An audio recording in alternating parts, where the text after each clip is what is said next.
Tenu à Oyo, sur convocation du président de la République du Congo, Denis Sassou Nguesso, président du comité de haut niveau de l'Union africaine sur la Libye, la réunion inaugurale du groupe de contact de l'Union africaine sur la crise libyenne, à laquelle ont pris part, outre le président en exercice de l'Union africaine, le chef de l'État sud-africain Cyril Ramaphosa, le président tchadien Idriss Déby Itno, des représentants des pays voisins de la Libye, ainsi qu'une importante délégation de l'ONU, conduite par Madame Ribeiro Visti, chef du cabinet du secrétaire général des Nations Unies Antonio Guterres, a, au terme de ses travaux, donné lieu à l'appel au Conseil de sécurité des Nations Unies à assumer ses responsabilités en amenant au dialogue interlibyen les différentes parties au conflit. 9 ans depuis 2011, le conflit n'a que trop duré. La facilitation Nations Unies et Union africaine, réunie à Oyo, s'est penchée sur les modalités de l'organisation de cette conférence de réconciliation interlibyenne prévue pour juillet 2020 à Addis Abeba et placée sous le signe de l'inclusivité et de la représentativité de l'ensemble de la société libyenne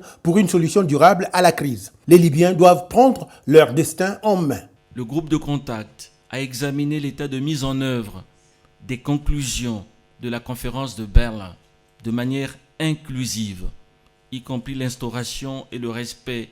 d'un cessez-le-feu général sur tout le territoire de la Libye, ainsi que le dialogue politique et les questions économiques et militaires. Le groupe de contact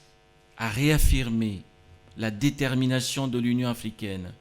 à travailler étroitement et efficacement avec les Nations Unies. Le groupe de contact privilégiant la solution politique condamne toutes sortes d'ingérences extérieures caractérisées qui ont livré 9 ans durant ce pays à la violence qui le déstabilise. Le groupe de contact renouvelle sa ferme condamnation des ingérences extérieures, de la violation de l'embargo sur les armes, la présence, l'envoi et l'utilisation des combattants extérieurs en territoire libyen. En outre, le groupe de contact condamne sans équivoque la poursuite de telles ingérences,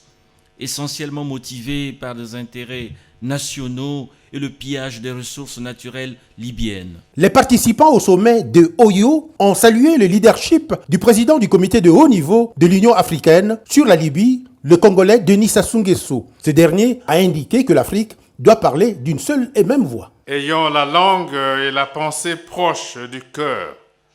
et de la raison, le respect de la parole donnée et des engagements pris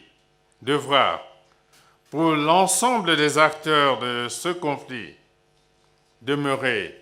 la règle d'or. Aux Libyens, dans toutes leurs composantes, de prendre la mesure des enjeux de cette conférence et de l'avenir de leur pays en faisant taire les armes et enfin profiter de la tenue de ce dialogue pour déterminer à l'unanimité l'orientation future de la Libye.